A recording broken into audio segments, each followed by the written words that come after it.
E aí, pessoal, tudo bem com vocês? Eu sou o Marcão e já começo com uma pergunta. Foi acerto da Mercedes ou falha da Red Bull? Opa, gente, aqui é o Jonas. A gente vai responder essa pergunta e muitas outras sobre o Grande Prêmio da Espanha, mas meu comentário é meh. Foi bem meh a corrida.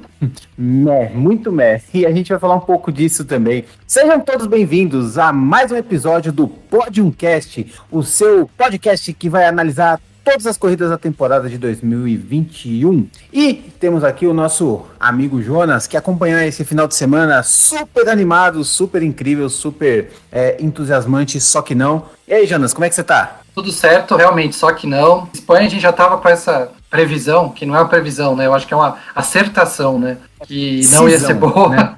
É uma precisão, não uma previsão, uma precisão que não ia ser legal. E assim, olha, eu vou falar assim, eu vou até dar um ponto positivo. Essa corrida da Espanha foi mais animada do que muitas outras da Espanha que eu vi, mas mesmo assim, sei lá, não é tão animada assim. Mesmo sendo a mais animada em muito tempo, não é tão animada assim. Verdade, eu coloco aí como destaque o incrível poder técnico do diretor e da equipe de direção da transmissão, cara, porque consegue tirar alguma emoção de algum lugar numa corrida que é tão carrossel a 300 por hora.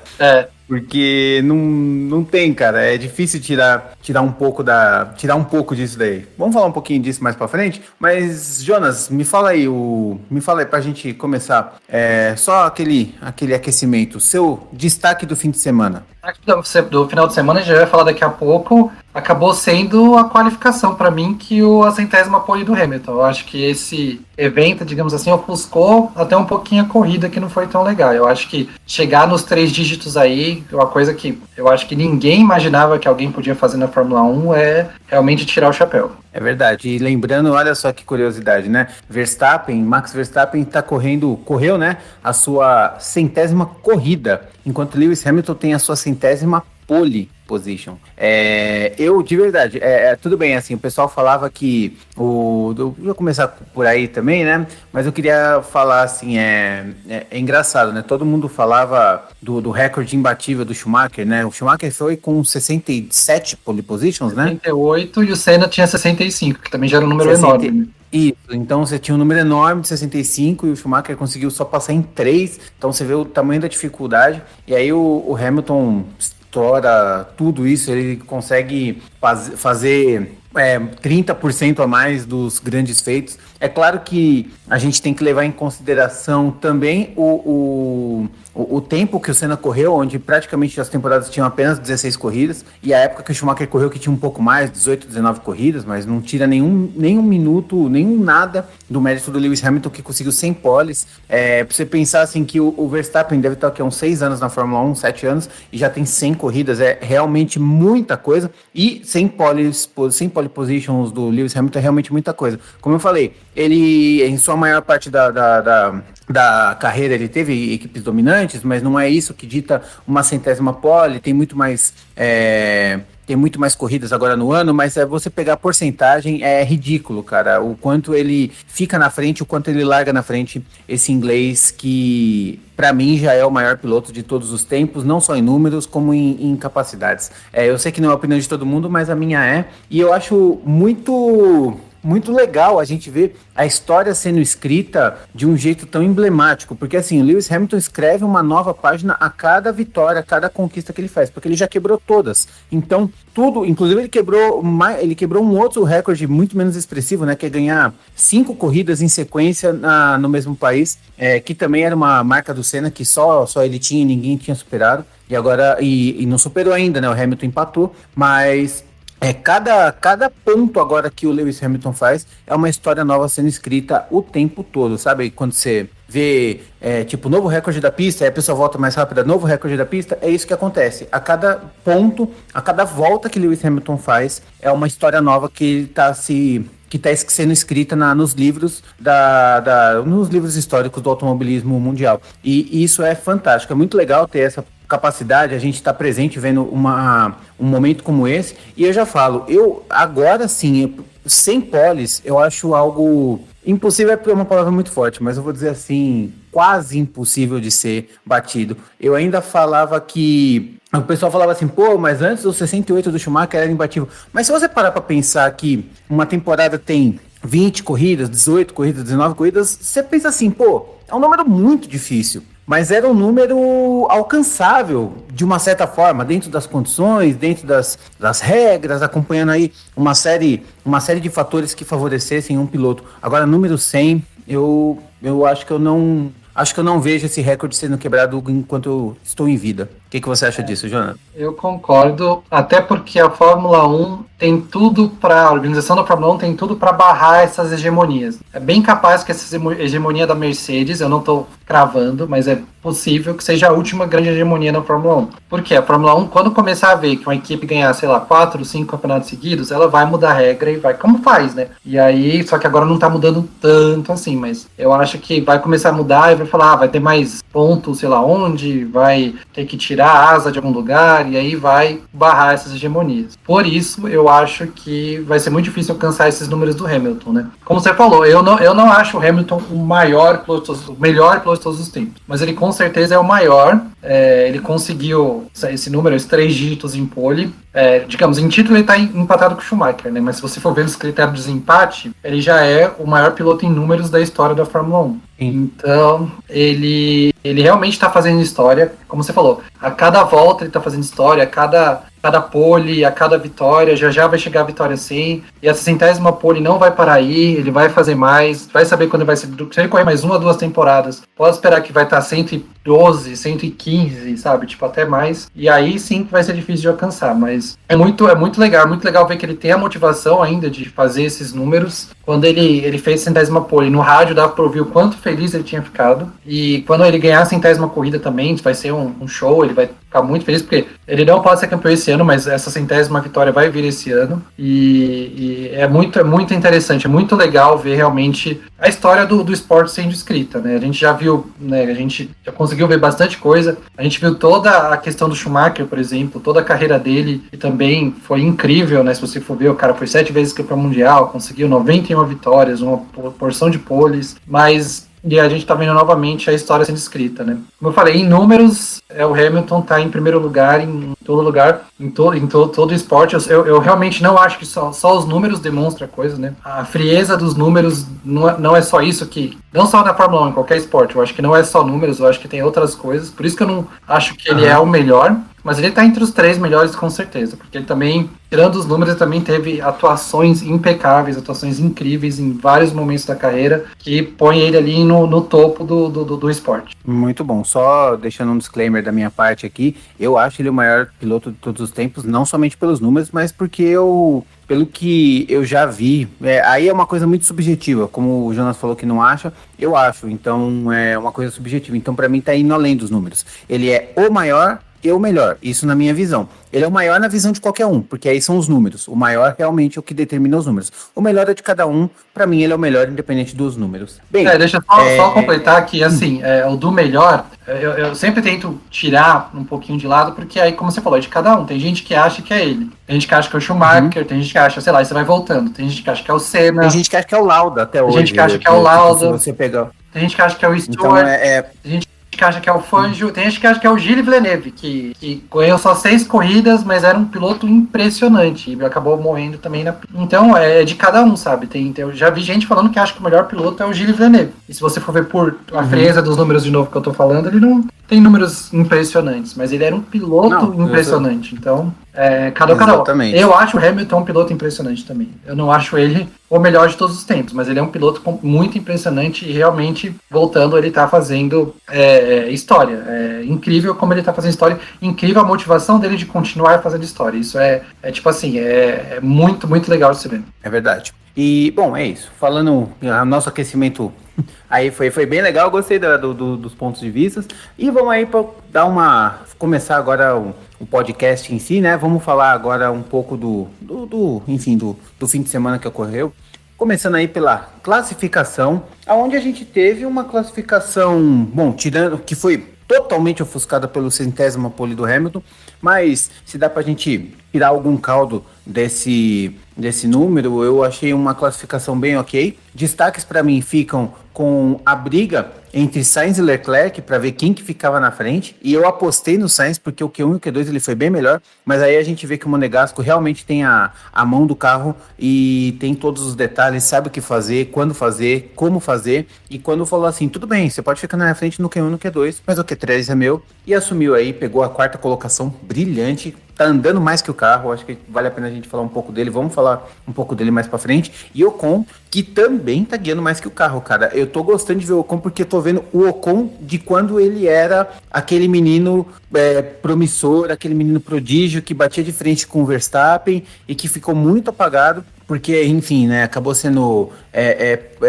substituído ou não escolhido para entrar na Mercedes no lugar do Valtteri, e ficou um ano na Renault, e aí ficou um ano parado, enfim. E o Ocon, eu tô vendo ele tendo esse brilho voltando. Eu acho que ele falou, puta, legal, voltei, então eu vou pegar essa oportunidade para mim. E dos demais, eu achei que eu não vi nenhum grande brilho em relação à classificação. Queria ouvir do Jonas um pouquinho de como foi esse sábado. Concordo, nada demais, talvez assim, de destaque um pouco mais atrás que eu posso dar, o Russell não foi tão bem, ele estava indo muito bem, isso talvez seja um destaque, não sei se positivo ou negativo, acabou indo, passou pro Q2, mas ele não chegou em 11º, como ele fez algumas outras vezes. Eu achei legal, o Mick Schumacher chegou a classificar na frente do Latifi, tudo bem, Latifi não é, né, a gente já falou aqui, não é nada demais, mas uma Haas na frente de uma Williams diz mais do piloto do que do carro. Exatamente, eu achei bem legal. E o Tsunoda que, sei lá, parece que deu uma, não perdida, mas tá voltando a se adaptar, teve umas reclamações dele com a equipe, eu acho que ele dá pra ver que ele tem gana, eu acho que tá atrapalhando um pouquinho ele nesse momento. Eu acho que, se você for ver os mais de trás, eu acho que são esses os destaques. Cara, do Tsunoda, tem um comentário que eu achei bem feliz da parte dele, enquanto ele tava lá no rádio, tipo, ele não conseguiu a classificação e tal, de repente ele solta lá, esse carro é uma merda. Tipo, beleza, ele é novo, tá esquentado, tá empolgado e tal. Mas me fala, você tem o seu engenheiro lá do outro lado, né? Você pode falar, os pneus não estão bons, o pneu tá uma merda, esse freio não tá funcionando. Agora você falar, generalizar, esse carro é uma merda, sabe? Tipo, meu amigo, você acabou de chegar, o Marco passa a mão na tua cabeça, mas ele não passa a mão na cabeça tão assim. Daqui a pouco esse carinho vira um pedala e aí você vai ter que acordar pra vida, meu amigo. Tsunoda, boca suja de novo, né? Falando umas besteirinhas aí. E eu achei que não devia ter falado, esse carro é uma merda, sabe? Assim, tipo, tudo ruim, tudo não sei o quê. Mano, vai pra Fórmula 2, amigo. Você tava indo bem lá, quer continuar lá? Sabe? Ele tem que se pôr no lugar, na minha opinião. Mas, ao mesmo tempo, não discordo dele, porque o carro realmente não está entregando aquilo que foi mostrado na pré-temporada, enfim, né? A gente já falou isso algumas vezes, mas é aquilo, né? Eu sou um cara que está fazendo podcast, eu posso chamar o carro da AlphaTauri de merda. Ele que é o piloto que está lá, acho que não. Eu concordo. Eu acho que ele foi um pouquinho além no comentário. Ele não é o Nick Lauda, que pode chegar falando que o cara é uma bosta. Exato. Então, assim, acho que ano passado teve uma também que o Ocon, você até falou dele, o Ocon reclamou e o engenheiro falou, a gente discute isso, tipo, meio que falou assim, a gente discute isso quando você chegar. Você deu toda aquela palavra, não fala aqui agora. E ele fez a mesma coisa. Eu acho que, assim, por mais que você ache que tá ruim, mano, o Alonso ferrou muito a carreira dele por vociferar na hora errada. Então, assim, não faz isso, velho. Depois, ele é o Alonso. Você chega depois e lá dentro do box e fala, não tá legal, sabe? Então vamos fazer um acerto diferente. Mas assim, lá pra todo mundo, porque os caras sabem que tá todo mundo vindo. O cara já faz isso pra mostrar mesmo a insatisfação. Mas não acho legal. Não acho legal essa atitude, eu não achei legal, não. Yuki Tsunoda, seu deselegante. Deselegante. Bom, falando aí rapidamente do grid, né? Nós tivemos aí Hamilton, Verstappen, Bottas, Leclerc, Ocon, Sainz, Ricardo, Pérez, Norris e Alonso no top 10, foram os que passaram no Q3, e aí seguido de Lance Stroll, Pierre Gasly, Vettel, Giovinazzi, Russell, Tsunoda, Raikkonen, Schumacher, Latifi e, claro, ele, o que tá sempre lá, o nosso querido e inesquecível Nikita Mazepin, que tomou mais 50 pessoas durante o final atrapalhou o Lando Norris e tomou um pontinho na carteira.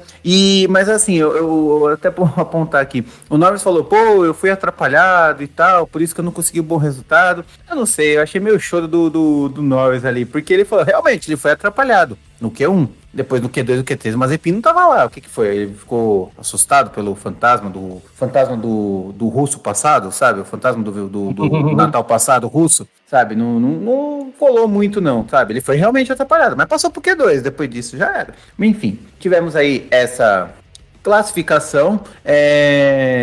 Não foi nada muito diferente, não vi nada muito do destaque. E aí, começamos a nossa corrida, né? Corrida que começou com um Verstappen assumindo a ponta e a gente falando assim, meu Deus, agora vai, né? Verstappen foi e vai pegar e abriu com propriedade, não tava dando chance pro Hamilton alcançar. Ou talvez será que era Lewis Hamilton que estava sabendo que não tinha como alcançar o Verstappen sem sacrificar muito do carro, principalmente dos pneus, e aí falou assim, não, quer saber, eu vou deixar aqui no banho-maria e vou atacar quando eu preciso. O que você acha, Jonas? Eu acho que no começo foi uma boa estratégia não, pulo legal do Verstappen, e ele que conseguiu dominar o negócio mesmo, ele tava com a corrida na mão, pra mim ele tava com a corrida na mão, e que foi bom, né, que deixou a corrida um pouquinho mais animada. Se o Hamilton tivesse saído em primeiro, mano, aí ia ser procissão mesmo. Foi até bom o Verstappen conseguir passar ali na primeira curva, e aí eu acho que o Verstappen tava fazendo a corrida bem competente, com os pneus macios, e o Hamilton realmente acho que não tava conseguindo alcançar, por causa da temperatura, tava um pouquinho mais frio, a Mercedes tem um pouquinho mais de problema para aquecer os pneus, e aí depois veio toda essa questão da estratégia que a gente vai falar agora, que acho que vai ser um ponto de discórdia entre nós dois aí. Pois é, então vamos lá, deixa eu começar então a falar da questão da estratégia que resultou, né? Foi uma corrida estratégica. Para quem não acompanha a Fórmula 1, achou uma corrida muito chata. Para quem acompanha a Fórmula 1, também achou uma corrida chata, mas a gente acaba procurando graça naquelas outros detalhes, né? Estratégia de corrida, comando de rádio, e faz aquilo, e enfim, né? A gente fica tentando encontrar algum ponto que nos atraia para ver se muda alguma coisa. Tem vezes que não muda, nesse caso mudou. Porém, na estratégia, eu gostaria de apontar o seguinte, eu acho que para o Jonas vai ser a mesma coisa, o nosso ponto de discórdia não vai ser esse. A primeira parada da Mercedes foi um erro. Eu acho que isso aí a gente não tem como discordar. O que você acha? Porque assim, a Red Bull foi lá e fez a primeira parada. O Max Verstappen foi lá e espetou os pneus médios. Ok.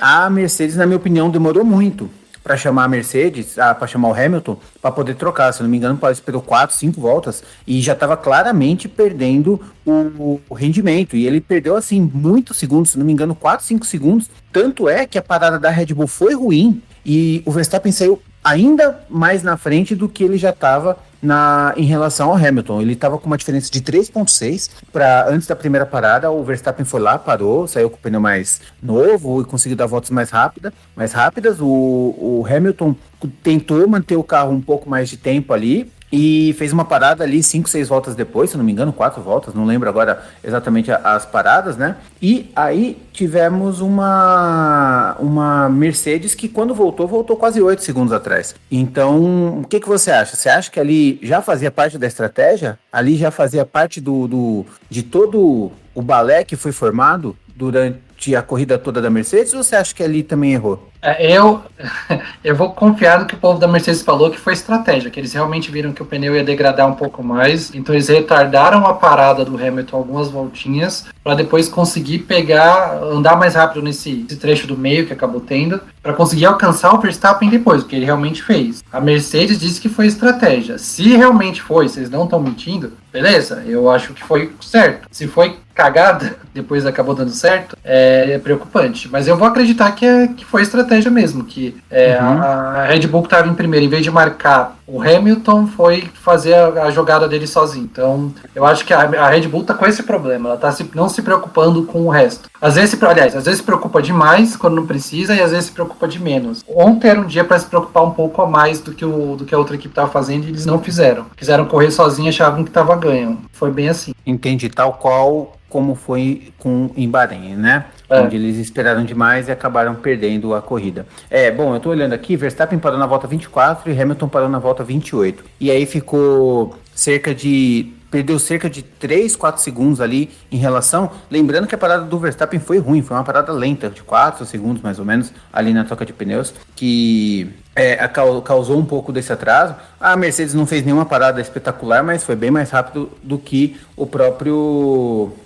o Verstappen. E aí, durante a corrida, o que estava se desenhando em se manter daquele jeito, bom, a Mercedes declarou que foi uma parada nova e já estava na estratégia, não foi uma coisa tipo, não, vamos arriscar isso e vamos ver o que dá. Não, aparentemente estava dando certo. Eu acho que é sim, porque prova disso é de que os pneus que o Hamilton trocou na segunda parada estavam com só 2 voltas. Deve ter sido um pneu que ele usou ali de treino livre ou de Q1, qualquer coisa assim. Ele já estava com esse pneu pronto, né? E o curioso é que a Red Bull também tinha esse pneu pronto. Ele tinha um pneu macio, eles não tinham médios, mas eles tinham um macio. Só que esperou, faltando 4 voltas, só para poder pegar o ponto extra da volta mais rápida. Sei lá, por que eles não fizeram alguma coisa antes? Eu ainda acho que foi acerto da Mercedes. Não sei o quanto isso foi programado, mas assim, se foi 2 programações ali, eu acho que o erro da Red Bull foi em não reagir. Porque se eles... Mas aí eu acho que assim,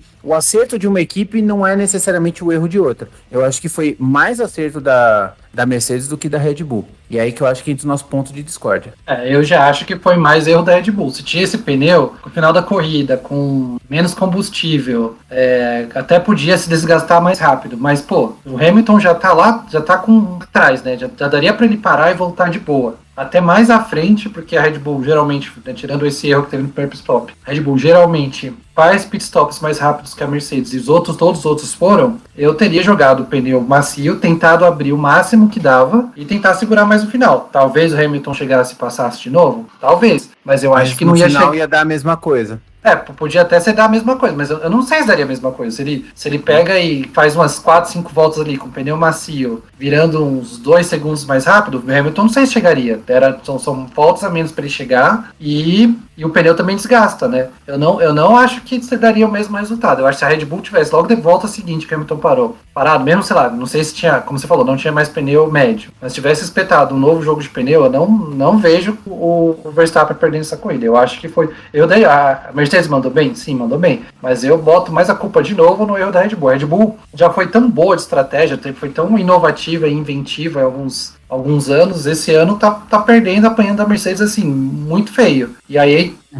Isso se prova no 3-1. Tudo bem, nós temos o Hamilton, que é um piloto incrível, mas isso se prova no 3-1, que a Mercedes está dando um baile, tá goleando a Red Bull em estratégia de corrida.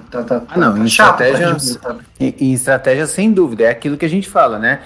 A Mercedes é a melhor equipe. Para mim, a Mercedes ainda é a melhor equipe, contando como todo, como engenheiros, com os mecânicos, com a estratégia, com o carro, com o piloto, com tudo, sabe? A Red Bull tem um carro tão bom quanto o da Mercedes, mas parece que desaprendeu ao longo dos anos e, embora eu acho que nessa corrida não tenha sido tanto culpa da Mercedes, mas eu acho que pode ter culpa da Red Bull em não ter reagido, mas não dá para dizer que é assim, tipo, eles poderiam ter pensado um pouquinho mais antes de começar a corrida.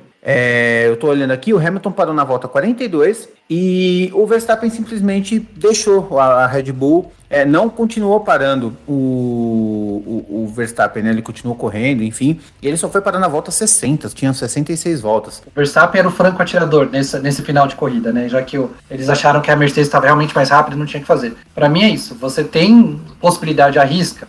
Aqueles que arriscam vencem, sabe? É um ditado em inglês fala, aqueles que arriscam vencem. Então, velho, arrisca, sabe? Tipo, já vou entregar. Não entrega os pontos, velho. Isso me chateou muito na Red Bull. Talvez, até por isso que eu vejo mais erro da Red Bull do que, já é uma corrida que não é tão legal. O cara ainda vai falar, mas vai ser muito difícil de passar no final. Mas é melhor se chegar lá 2 segundos, 1 segundo atrás na bunda do carro do Hamilton do que ficar lá, vou fazer a melhor volta da corrida e chegar 14 segundos atrás. Pô, não, velho. Sim. Arrisca. Red Bull, começa a arriscar. Red Bull arrisca. Porque o vice-campeonato já tá garantido, né? Bom, isso que o Verstappen ainda teve ajuda de equipe ainda, né? Ele teve ali Valtteri Bottas segurando Hamilton nas últimas voltas ali, tipo, quase ferrando, colocando tudo pra jogar pro alto. Tem uma pergunta pra fazer pra você. Que a Mercedes vai fazer, tipo, o melhor jogo de equipe da história, Valtteri Bottas defendendo, atrapalhando Lewis Hamilton em sua conquista. Eu tenho uma pergunta pra fazer pra você sobre isso. Você acha que o Bottas já tá sabendo que não vai mais picar, já jogou a toalha e falou que se dane os caras? Ou você acha que não? Cara, o pessoal do Grande Prêmio disse isso hoje no programa deles. Eu concordo, eu acho que sim. Eu acho que... Qual foi a comparação que eles fizeram? Sabe quando um funcionário já foi mandado embora e tá cumprindo aviso prévio? Aí já vai de bermuda, de chinelo, com chinelo furado, camisa de político, tá nem aí pras coisas, faz um relatório e entrega de qualquer jeito. Eu acho que sim. Eu acho que o Bottas e a Mercedes já sabem o que está acontecendo. Eu acho que isso já está consumado, já está assinado, e em breve isso vai ser comunicado.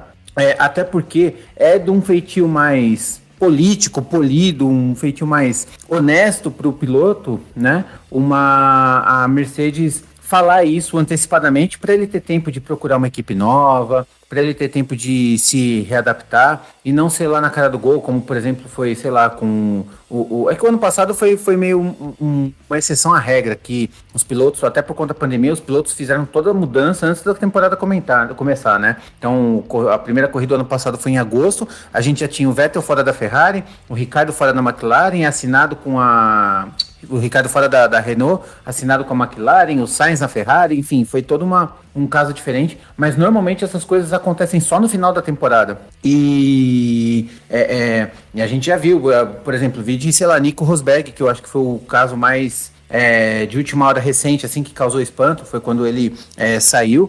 Mas isso não é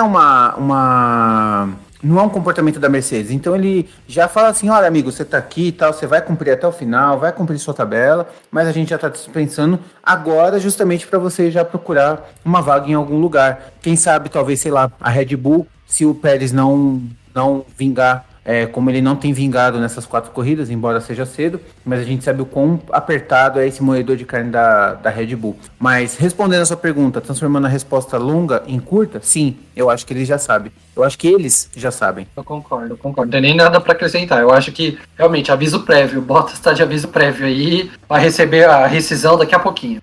Exatamente. Tá lá recebendo férias, 13º. Tá calculando isso aí. Dele. É isso aí, tá no tempo de cálculo do INSS lá. Pois é, basicamente vai ter que homologar a saída ali, vai ter que fazer o exame demissional, homologar o sindicato. Isso aí, exatamente. Abrir conta na caixa e tudo isso. Exatamente, entra aí na fila para pegar o seguro-desemprego. Exatamente. Mas assim, agora falando da corrida, embora o Bottas tenha feito um 3º lugar, eu achei uma corrida dele meio fraca, meio apagada. Primeiro que ele tomou um passadão do Leclerc logo na largada, de novo, né? Ele não tá largando bem, aquele estigma que ele tinha de que Bottas era um bom largador, era um leão de treino. Cara, ele tá desmotivado, ele tá nível Sebastian Vettel de 2020, eu acho que ele tá de saco cheio, já começou já tá reclamando, eu acho que ele já sabe que vai sair, sabe? Aí fez uma birrinha de travar o Hamilton no momento que não dava. Ele teve tanta chance para se mostrar um brigador contra o Lewis Hamilton que não é agora, cara, não é agora que você vai ter que fazer isso, sabe? Assim, você teve 4 temporadas para fazer, e aí quando ele voltou, fez a parada, aí passou o Leclerc também nem brigou com ele, apesar do 3º lugar, o resultado de Valtteri Bottas não é digno daquilo que ele mostrou na corrida. Uma corrida muito apagada. Teve outros pilotos que mereceram muito mais estar naquele 3º lugar. E basicamente é isso. Eu já esculachei o Bottas demais nesse podcast. Eu acho que agora eu vou começar só a dar os oks e seguir em frente, cara. Jonas? Esse é mais, até que eu vou falar. A gente vai falar dele.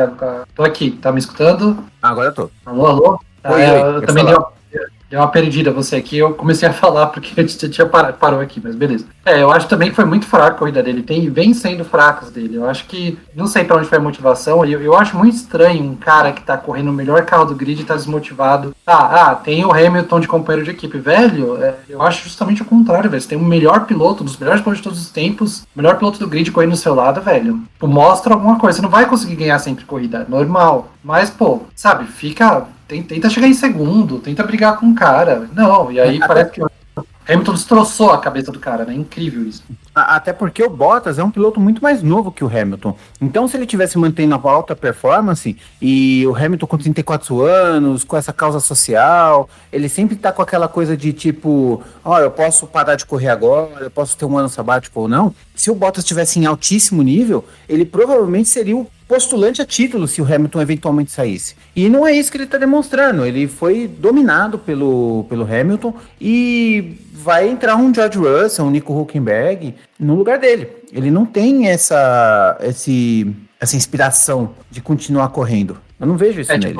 Eu também. Imagina o seguinte, se acontece com o Hamilton, aconteceu com o Schumacher em 98 ou 99, né? Se bate e se machuca. Eu não quero que isso aconteça com o Hamilton, tá, gente? Se acontece isso, o Hamilton fica fora, sei lá, metade da temporada. 9 corridas, que aí já acabou o campeonato pra ele. Eu não vejo o Bottas assumindo a liderança da Mercedes pra fazer a Mercedes ser campeã. Eu não vejo o ímpeto que ele teve nele, que o Irvine teve, de verdade. Exatamente. E o Irvine era bem mediano, cara. Era um piloto bem mediano. Eu não vejo o ímpeto no Bottas de fazer o que o Irvine fez. Se acontece uma coisa com o Hamilton, ou o segundo piloto da Mercedes ia ter que ser incrível, ou abrir o caminho para Red Bull. Aí ia ser o Verstappen campeão. E era capaz de ser Verstappen campeão com o Pérez vice ainda. Ô, Jonas, você me dizer que Irvine é mediano e quase ganhar o título na última corrida diz mais do Irvine ou do Mika Hakkinen? Diz mais do Irvine. Diz mais que a Ferrari tinha um carro muito bom.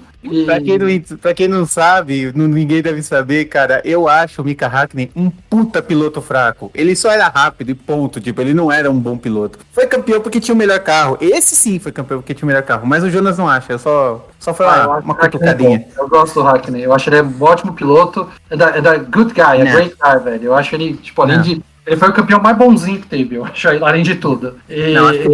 Acho que esse fica com o Button. Acho que o campeão mais bonzinho é o Button, cara. Mas eu gosto do Hakkinen, mas é isso. Só voltando, eu não vejo. Eu não vejo. A gente pode fazer essa. No final do ano a gente começa a fazer as rixas que a gente tem. A gente fala das rixas. Exatamente. Que a gente tem.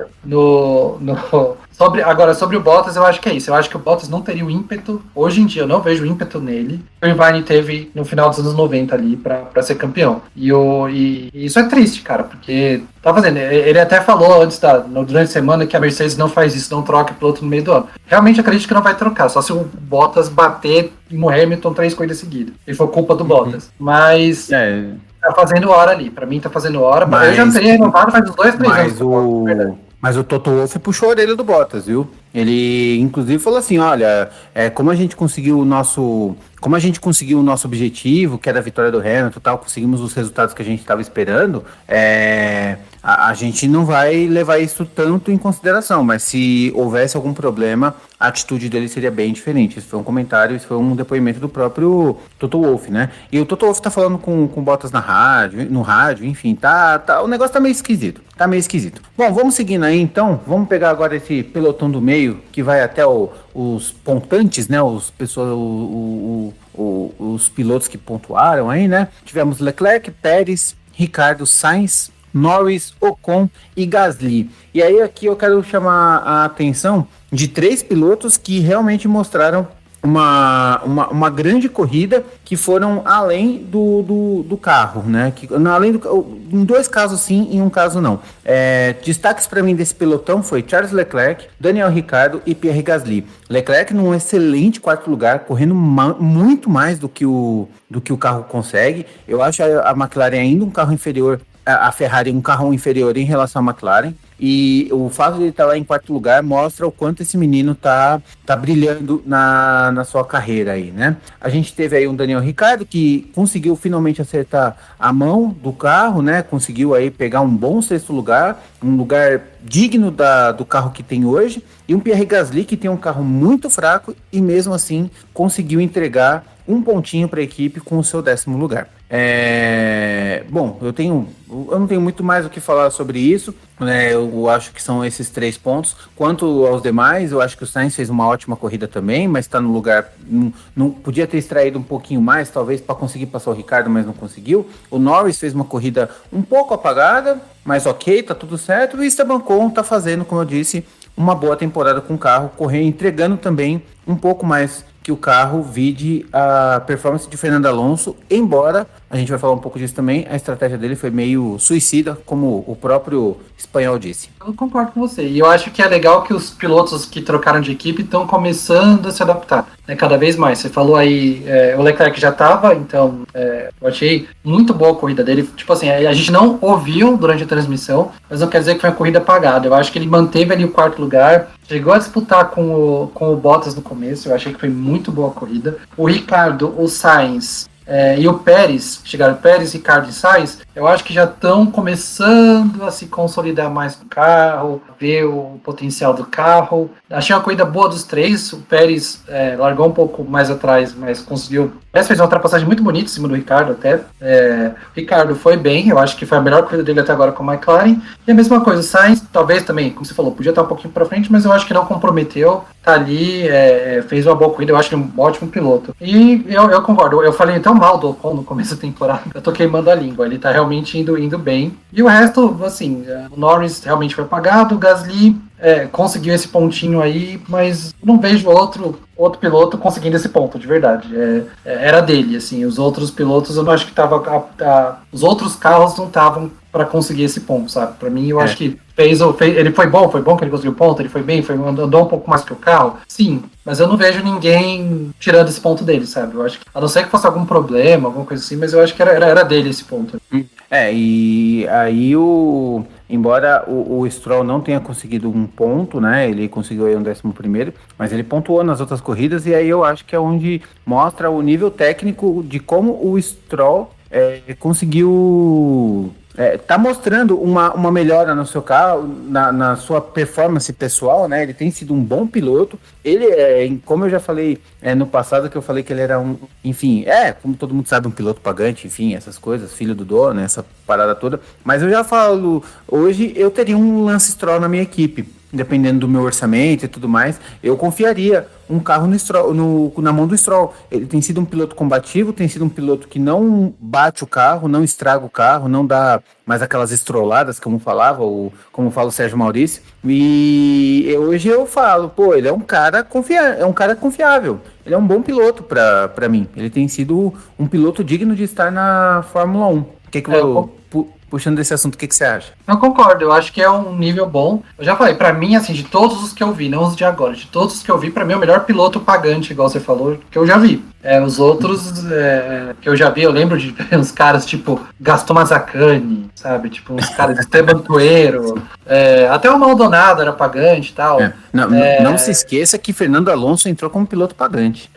Ele entrou como piloto pagante, mas ele saiu de piloto pagante muito rápido. O Stroll ainda é um piloto pagante, digamos assim. Então, os que ficaram um pouquinho mais de tempo, vamos falar assim, porque até o Nick Lauda entrou como piloto pagante. Sim. Mas, assim, os que mantiveram esse status, digamos assim, eu acho que ele foi o melhor. Eu tô gostando dele, tipo, o carro tá fraco, mas ele tá conseguindo ali. Ele chegou a disputar, eu falei que eu achava muito difícil o Gasly perder essa posição, mas teve algum momento ali da corrida que ele chegou a estar ali nos pontos, caindo, tá uma troca boa. O problema é realmente que a Aston Martin errou bem a mão esse ano. Uhum. Bem, e aí no final a gente tem aí os não pontuados, né? A gente falou um pouco do Stroll, que foi o que quase chegou na pontuação, mas aí também eu não vejo muito mais destaque. Temos aí o final do grid com Raikkonen, Vettel, Russell, Giovinazzi, Latifi, Alonso, Schumacher, Mazepin e Tsunoda, que não completou a corrida. Com destaque, que a gente pode falar é o seguinte: a corrida estava tão boa, só que não nesse fim de semana, que a direção de prova ainda conseguiu pegar lá na 7ª, 8ª volta uma disputa acirradíssima, valendo muitas coisas entre Mick Schumacher e Nicolas Latifi, porque, rapaz, o negócio, a corrida no final foi bem chatinha e a gente teve ali uma disputa de 2 voltas entre eles. A direção de prova tá realmente caçando serviço. Não, me dá um lugar, qualquer coisa aí para poder colocar na TV, porque tá difícil. Vamos para os patrocinadores, né? Tanto os russos lá da Haas, quanto o povo da Williams lá, que tem uma marca, né? Foi bom para eles, exatamente, que apareceram um pouquinho mais, né? Corrida chata é bom para eles, né? Eles devem torcer por mais corridas chatas. Abu Dhabi, Paul Ricard e Espanha já tá no contrato, né? Vocês vão ter 2 voltas de tempo de tela. Exatamente, mas eu também não tenho muito o que falar. Pra mim, o resto todo mundo foi bem conservador, não causou nada, não vi muita. Teve uma hora na corrida que tava até um momento legal, não sei como tava a disputa ali, mas tinha tipo uma filinha de 5 carros, assim, que estavam até passando um ao outro, assim, mas eu acho que tinha 2 que estavam atrás, se eu não me engano era o Gasly e mais alguém, que saíram passando, assim, mas aí ficou uma filinha legal durante uma volta. Mas nada de verdade, eu não tenho nada pra destacar, nada de nenhum desses 7, 8 que você falou aí, nada pra destacar. Pra mim, só completar a corrida. Sim, exatamente.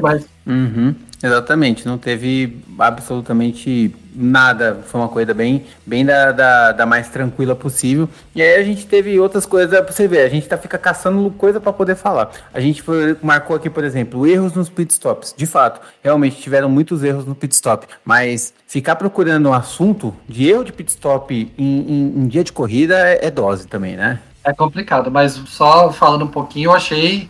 Foi até eu que trouxe esse assunto. Eu achei que realmente não foi estranho, né? Porque tiveram. Não sei se por causa daquele safety car causado pelo Tsunoda, que ele parou meio que no meio da pista. Aí um monte de gente entrou meio que sem ser a hora. Teve erro com. Se eu não me engano, teve erro com o Giovinazzi, teve erro com o Verstappen. O erro do Giovinazzi é que o pneu. Eles pegaram um pneu furado, cara. Eles estavam trocando, então... não é que eles correram porque erraram coisa, não. Quando eles pegaram o pneu, um viu que o pneu estava furado. E aí é o seguinte, quando um pneu tá com problema, eles têm que trocar todo o jogo. Eles não precisam. Se eu não me engano, foi o traseiro esquerdo que tava furado. E aí não é que eles têm que pegar um outro traseiro esquerdo, não, eles têm que trocar o jogo todo. Faz parte lá do protocolo e tal. Eles não podem simplesmente pegar um outro pneu, senão eles são punidos. Então causou um grande atraso. Tudo bem que causou um grande atraso pro Giovinazzi. Ele não. Talvez ele ficaria na frente do Raikkonen ali. Mas.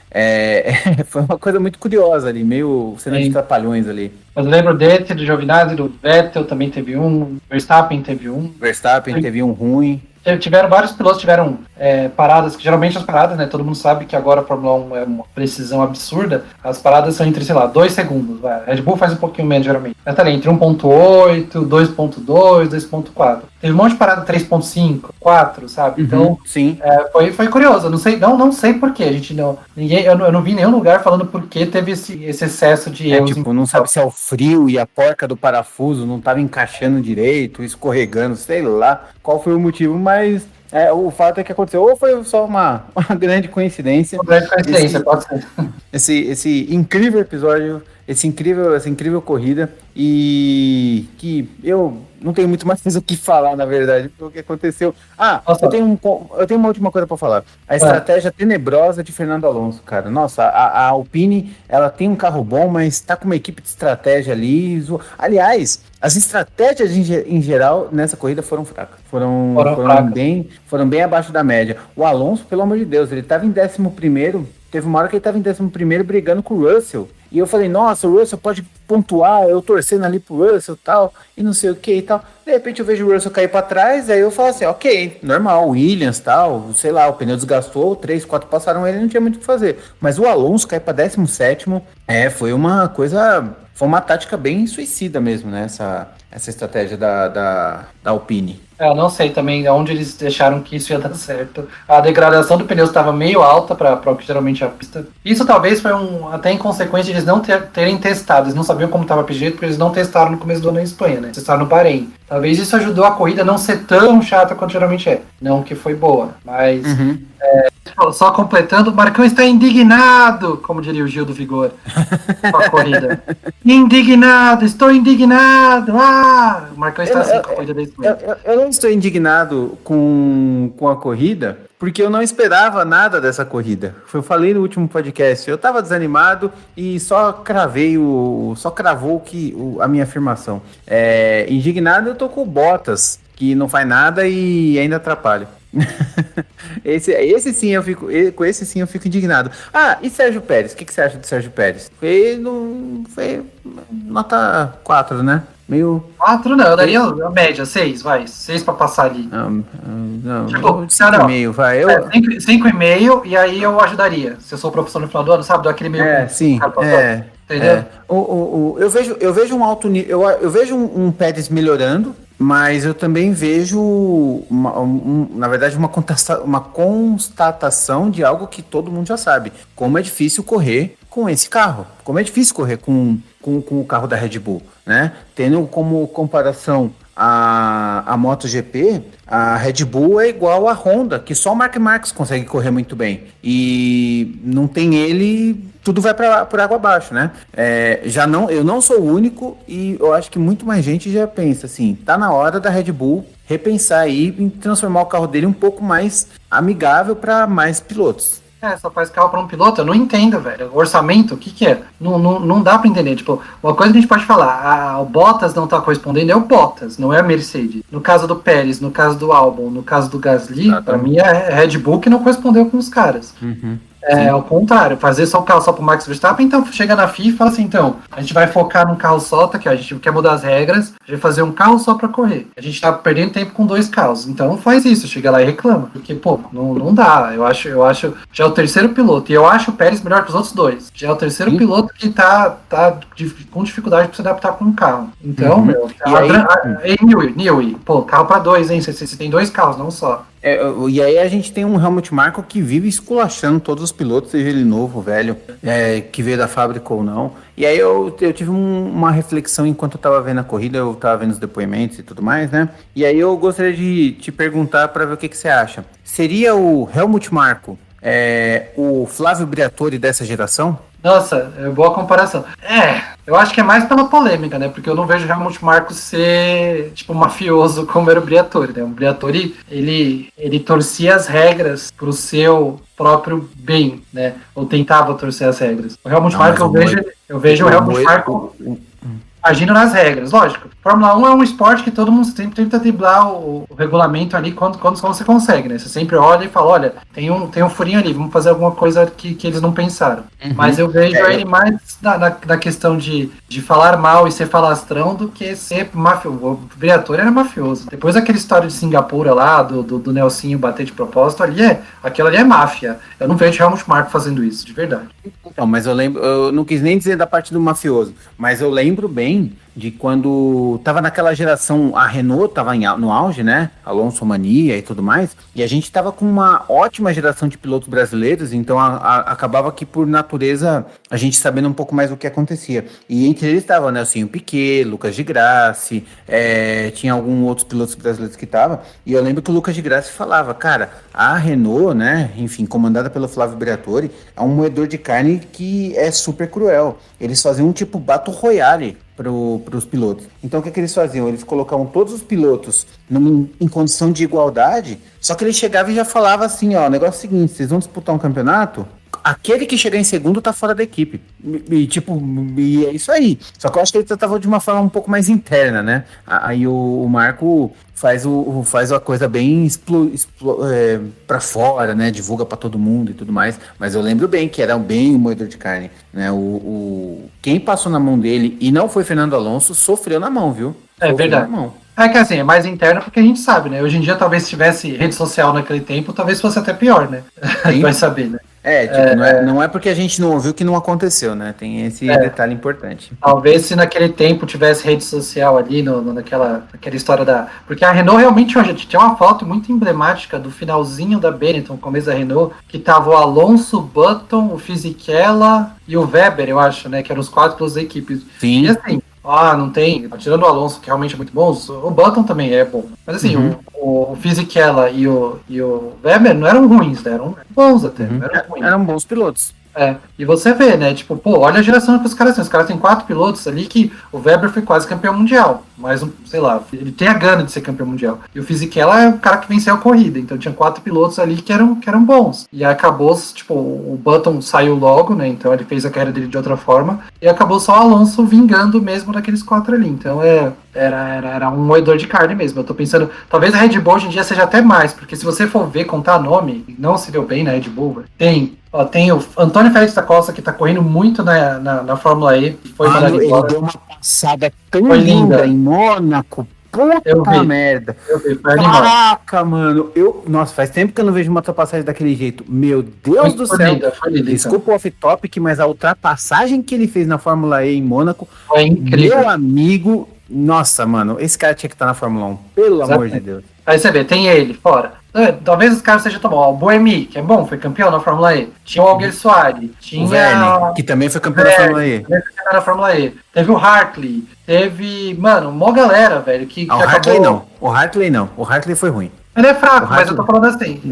Mas um monte de gente que passou o álbum, se você for ver, tudo bem, tá meio com contrato. Aí sim. Um monte de gente passou e foi moído pelo cara, sabe? Tipo, olha quantos pilotos a gente falou. Se você não foi Vettel ou Verstappen, você foi moído. Quase esmoeram o Ricardo, velho, que é ótimo piloto, sabe? Tipo, sim, então, exatamente.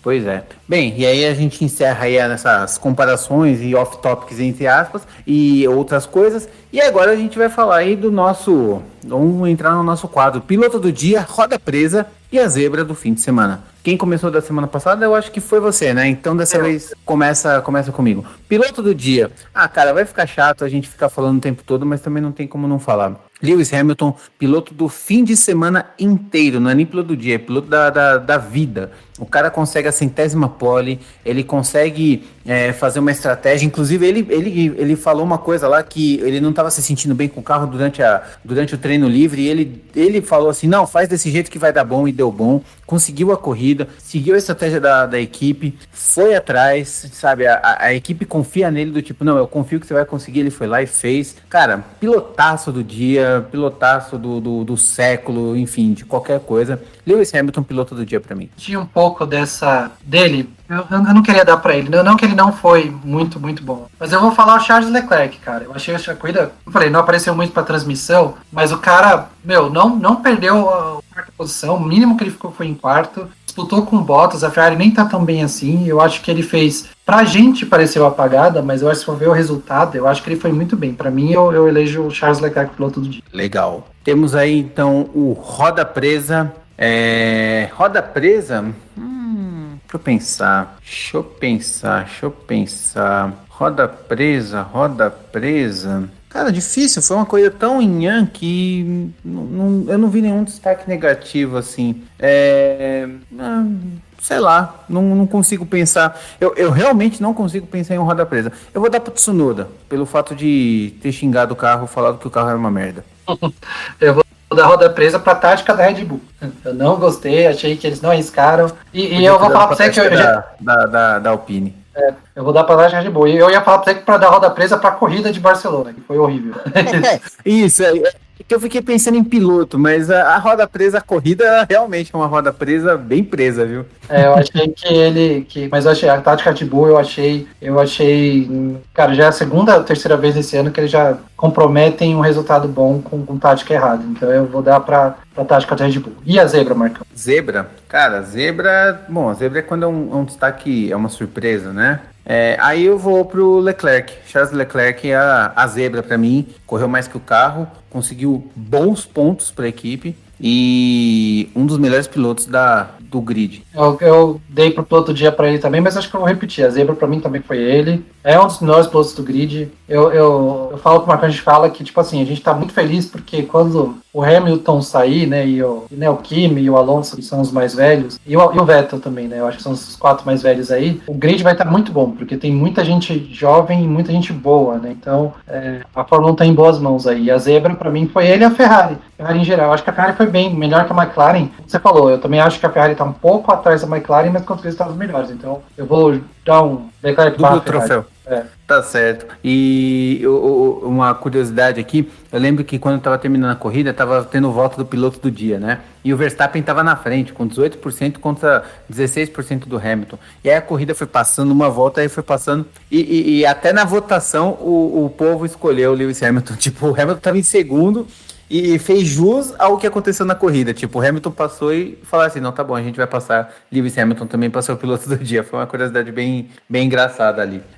Falando rapidinho, falando em curiosidades, antes da gente completar ali da classificação, tem algumas curiosidades que eu achei aqui. E como você tinha falado no começo, é a 5ª vitória seguida do Hamilton em Barcelona. Ele igualou o Senna como o piloto que mais venceu corridas em sequência no mesmo lugar, né? O Senna venceu em Mônaco 5 vezes, o Hamilton venceu em Barcelona 5 vezes. Além disso, eu tinha visto um dado muito interessante aqui. Ele foi o primeiro piloto desse ano que venceu largando da pole position e Hamilton, Verstappen e Bottas foram ao pódio pela 16ª vez na Fórmula 1, que é um recorde. Quarta vez que Hamilton, Verstappen e Bottas vão ao pódio, seguidamente na Espanha. Nossa. As 4 vezes seguidas, nos últimos 4 anos, repetiu os 3 no pódio. Que coisa. Após a GP da Espanha, o Hamilton, Verstappen e o Leclerc são os únicos que terminaram em 6 primeiros em todas as corridas. E o Lando Norris chegou a 9 corridas na marca de pontuação seguidas. E a McLaren é a única equipe que pontuou com os 2 carros até agora nas 4 corridas. Mostra que a McLaren também. Essas são algumas curiosidades aí do Grande Prêmio da Espanha que a gente teve que caçar porque foi chato. Tipo, vamos ficar catando estatística pra ver se tem assunto pro podcast. Ai, caramba. Tá certo, então. Vamos lá, hora da classificação dos pilotos e construtores. É com você, Jonas. Vamos lá para a classificação dos pilotos. O primeiro é o Hamilton, Lewis Hamilton, que está com 94 pontos. O segundo é o Verstappen com 80. O campeonato ainda está, eu diria que ainda está equilibrado, mas parece que já está pendendo para um lado. Aí em terceiro temos o Valtteri Bottas com 47. Finalmente o Bottas está no lugar que minimamente ele deveria ficar. Aí depois tem o Lando Norris em quarto com 41 pontos. O Leclerc em quinto com 40, tá uma disputa boa ali. O Pérez em sexto com 32. O Ricciardo em sétimo com 24. O Sainz em oitavo com 20. O Ocon em nono com 10. O Gasly em décimo com 8. O Lance Stroll em 11º com 5, o Alonso em 12º também com 5 e o Tsunoda com 2 pontos em 13º. Aí, Raikkonen, Giovinazzi, Vettel, Russell, Schumacher, Latifi e Mazepin não pontuaram. É isso aí. E a classificação dos construtores? Construtores, nós temos a Mercedes em primeiro com 141 pontos, depois Red Bull com 112, em terceira McLaren com 65, a Ferrari em quarto com 60, a Alpine em quinto com 15, a AlphaTauri em sexto com 10, Aston Martin em sétimo com 5, Alfa Romeo, Williams e Haas com 0. Da gente dá pra ver que já tem uns bloquinhos se formando, né? A disputa pelo primeiro entre a Red Bull e a Mercedes, pelo terceiro entre a McLaren e a Ferrari, e pelo quinto, por enquanto, entre a Alpine, a AlphaTauri e a Aston Martin. Os três começam com A. Essa briga entre a McLaren e a Ferrari vai ser muito boa. Muito boa, muito legal. Boa. Vai ser a briga mais apertada do campeonato. Eu já tô apostando nisso. Porque são 2 carros muito equilibrados, assim, para poder acompanhar. E agora já temos aí a nossa aposta do Grande Prêmio de Mônaco, que sempre tem uma novidade, sempre tem alguma coisa diferente ali. Sempre tem alguma coisa que não vai dar certo ali, né? E vamos lá.